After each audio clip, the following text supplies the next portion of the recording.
नमस्कार। घरे सोलर लगाइबाकू योजना करुछन्ति कि एहा एक बहुत बड़ आउ दीर्घम्यादी निवेश। तेणु एहार इन्स्टलेशन कामटा ठीक भाबरे हेउछि कि नाही ताहा जानिबा आउ परखिबा बहुत जरूरी। तेबे आसन्तु आजि सेही विषयरे टिके भल भाबरे बुझिबा।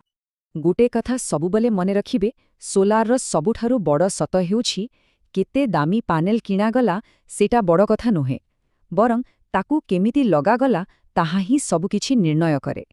गोटिए छोटो भूल भी आगामी केते वर्ष पर्यंत ख्याति पहुंचाई पारे। ताहेले प्रथम पदक्षेप कौन हेबा उचित? देखंतु, गोटे भल इन्स्टलेशन केबे भी सीधा छातरे ड्रिल करिवारु आरंभ हुए नहीं। एहा आरंभ हुए एक संपूर्ण विश्लेषण आउ योजनारु। एहा बिना आगोकू बढ़िबाटा ही सबुठु बड़ भूल। गोटे भल डिजाइन पाई किछि मौलिक कथा जानिबा निहाती दरकार। जेमिति कि छातटा केउ प्रकार, केउठी आउ केतेबेले छाई पड़ुछि, पवन केउ दिगरु बहुछि, आउ सबुठारु गुरुत्वपूर्ण कथा हैला छातटा केते ओजन संभाळी पारिबो। एई सबु तथ्य उपरे ही पूरा सिस्टमर डिजाइन आउ सुरक्षा निर्भर करे।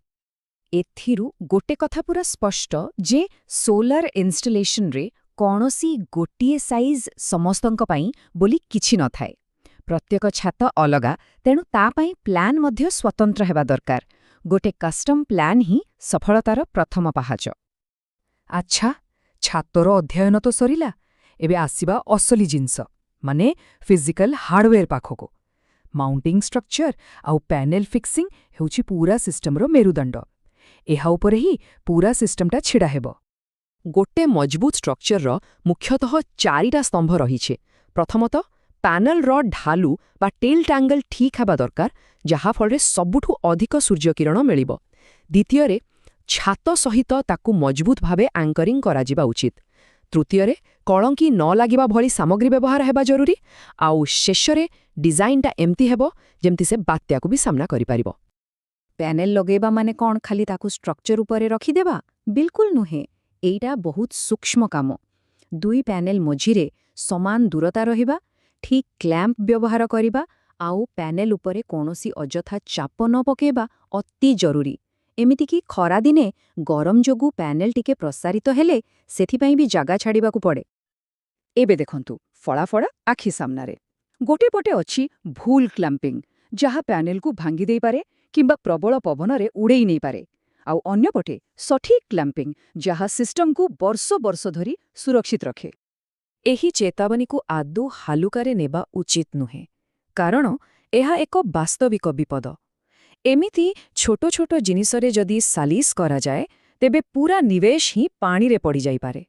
वर्तमान आसिबा इलेक्ट्रिकल पर्यायको, आउ एइटा सुरक्षा दृष्टिरो सबुठारो गुरुत्वपूर्ण। एठी जदि किछि भी भूल हुए ताहले बहुत बड़ विपद होई पारे। तेणु एथि प्रति विशेष ध्यान देबा निहाती आवश्यक। ठीक वायरिंग किछि नियम अछि, जेमिति कि डीसी आउ एसी केबल को अलगा अलगा रखिबा।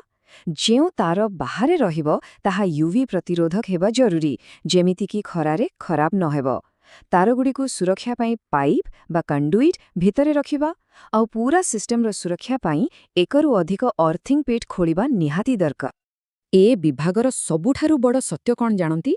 जदि अर्थिंग दुर्बल रहिला, तेबे एहा केवल सिस्टम को नुहे, बरं पूरा घर आउ परिवार को भी विपदरे पकाई पारे। एथिरे कोनोसी प्रकारर सालिस चलिबानी। इन्स्टलेशन सरीगला माने काम सरीगला एमिति भाबिबा भूल। काम सेतेबेले संपूर्ण हुए जेतेबेले सिस्टमटा किछि जरूरी परीक्षणरे पास करे। एहाकू ही कुहा जाए कमिशनिंग। तेबे एही शेष पर्याୟରେ कौन हुए? टेक्नीशियन सिस्टमर वोल्टेज जांच करती, इन्वर्टर सेटिंग ठीक करती, नेट मीटर को ग्रिड सहित सिंक करती, आउ सबु प्रकार सुरक्षा परीक्षण करा जाए। एहा द्वारा ही निश्चित हुए जे सिस्टमटा ठीक, दक्ष आउ सुरक्षित भाबरे काम करुछि। तेणु मने रखंतु, कमिशनिंग हेउछि सेही शेष मोहर जहा पूरा इन्स्टलेशन प्रक्रिया को वैधता दिए। एहा बिना काम को अधा बोली धराजिबो। आसंतु एबे एहाकु टिके दीर्घम्यादी दृष्टिकोणरू देखिबा। शीघ्र काम सारी देबार इच्छा तो समस्तंकर थाए, किंतु गोटे ठीक आउ सुरक्षित कामर आवश्यकता ताठारू बहुत बेशी। काहींकि? एही संख्याटिकु भल भाबरे मने रखंतु। गोटे सोलार सिस्टम 25 वर्ष पर्यंत चाले। एहा किछि 25 दिनर काम नुहे। तेणु एहार मूलदुआ ଆରମ୍ଭରୁ ହିଁ ମଜବୁତ ହେବା ନିହାତି ଆବଶ୍ୟକ।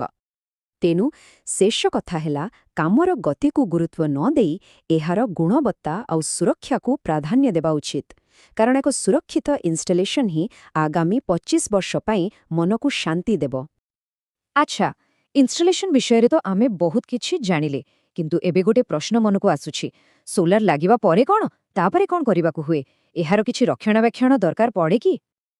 ଏହି ସବୁ ପ୍ରଶ୍ନର ଉତ୍ତର ଆମେ ଆମର ପରବର୍ତ୍ତୀ ଆଲୋଚନାରେ ଜାଣିବା।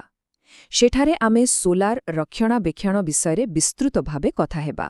କେତେ, କେବେ ଆଉ କେମିତି। ସେ ପର୍ଯ୍ୟନ୍ତ ଧନ୍ୟବାଦ।